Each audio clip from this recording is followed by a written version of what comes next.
নড়াইল সদরের বড়কুলা গ্রামের ৪ নিহতের মরদেহ মঙ্গলবার দুপুরে জেলা হাসপাতাল থেকে তাদের বাড়িতে পৌঁছালে সৃষ্টি হয় হৃদয় বিদারক দৃশ্যের। নিহতরা হলেন বাবা খলিল শেখ, ছেলে তাহাজ্জুদ শেখ, প্রতিবেশী ফেরদৌস হোসেন ও ওশিকুর ফকির। বিকেলে জানাজা শেষে সিংগাসোলপুর কবরস্থানে তাদের শায়িত করা হয়। স্বজন হারানোর বেদনায় স্বজনদের এই আর্তনাদ। বড়কুলা গ্রামের নিহত তাহাজ্জুদের স্ত্রী সুমি বেগমের আকুতি, ছেলেমেয়েরা এতিম হয়েছে, এখন কোথায় ঠাঁই হবে তার? আমরা পুলিশের লোক, চাইনিজ গুলি পিস্তল সব আছে। আমার শ্বশুররা মেরে লালো, ওনার 5 মিনিটের মধ্যে মার্ডার সিন হয়ে গেল। এদিকে নিহত ফেরদৌসের স্ত্রী 5 সন্তানের মা রাবেয়া বেগমের দাবি উপযুক্ত বিচারে। মারে ফেলাইছে, ঘরের টাইনে নিয়ে আমার স্বামীরে আমার 5টা ছেলে মেয়ে এতিম করে দিয়েছে। এখন আমি কি করব? এর বিচার চাই।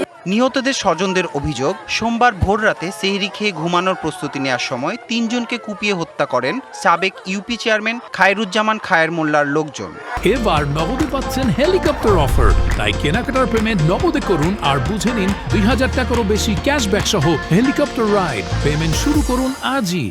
তবে খায়ের মোল্লার লোকজনের অভিযোগ, প্রতিপক্ষ খলিল শেখের লোকজন ওসিকুর ফকিরকে কুপিয়ে হত্যা করেছে। হত্যার পর ওসিকুরদের 7-8টি ঘরবাড়িতে আগুনও দেওয়া হয়।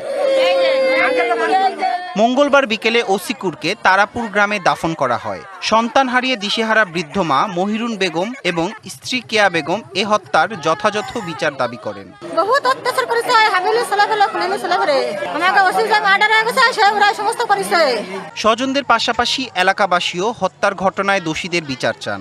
প্রশাসনের কাছে জোর দাবি জানায়, এর যেন দৃষ্টান্ত শাস্তি হয়। যারা এর সাথে জড়িত, প্রকৃত পক্ষে যারা খুনি, তাদের বিচার চাই।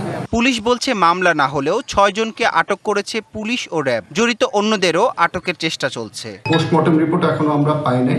মামলার বিষয়টি প্রক্রিয়াধীন রয়েছে এবং দিন রাতে অফিসার আমরা যে মনিটর করতেছি, ঊর্ধ্বতন অফিসাররা পুলিশের মনিটর করতেছে। এলাকার পরিবেশ পুরোপুরি এখনো পর্যন্ত শান্তশিষ্টই রয়েছে।